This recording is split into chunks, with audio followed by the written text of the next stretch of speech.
Ал 4 жылдық адал еңбегім үмітті ақтайтын кез келді. Көрейік, бүгін мені қандай жұмыс орнына орналастырар екенсің. Мам, мен кеттім.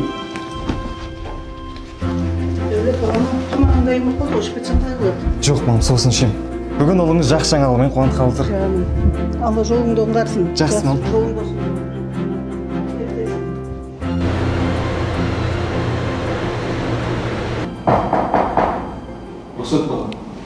Келіңіз. Жайғасыңыз. Жұмыс жайында.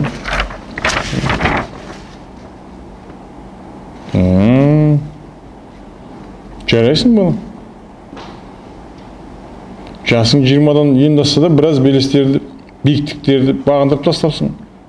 Өзің мемлекеттік басқару мамандығын үздік бітірген екенсің.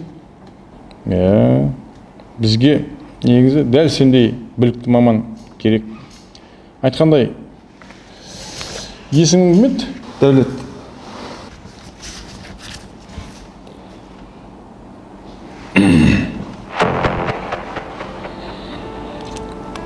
Не ғой, Дәулет Болатович, бізге өзіңдей мамандық керек, бірақ қазіргі бізде вакансияның болмауына байланысты өкінішке орай жұмысқа сені ала алмаймыз.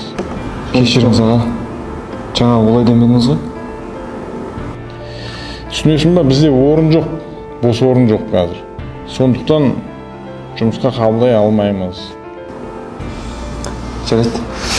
Рахмет.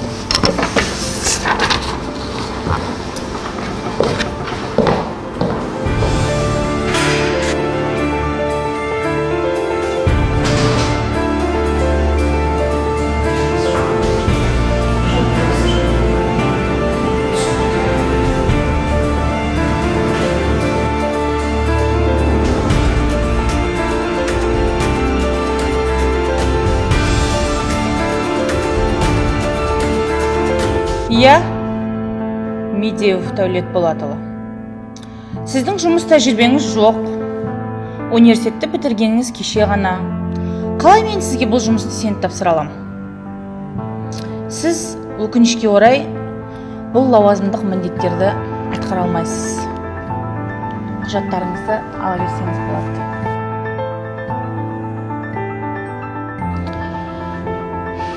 Әкесінен асып қайда барар дейсің?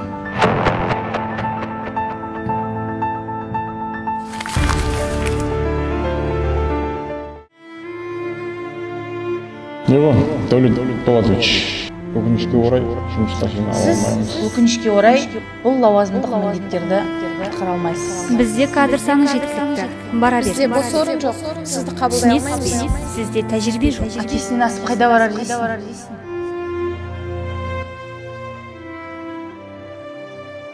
Қазақстан Республикасының атынан үкіметті Қазақстан Республикасының қылмыстық кодексінің 366 бабының 2 бөлігінде көрсетілген қылмысты жасаған үшін Жайлаубай Болат Медеуұлы кінәлі деп танылып, 7 жылға бас бостандығынан айырылу жазасына кесілсін.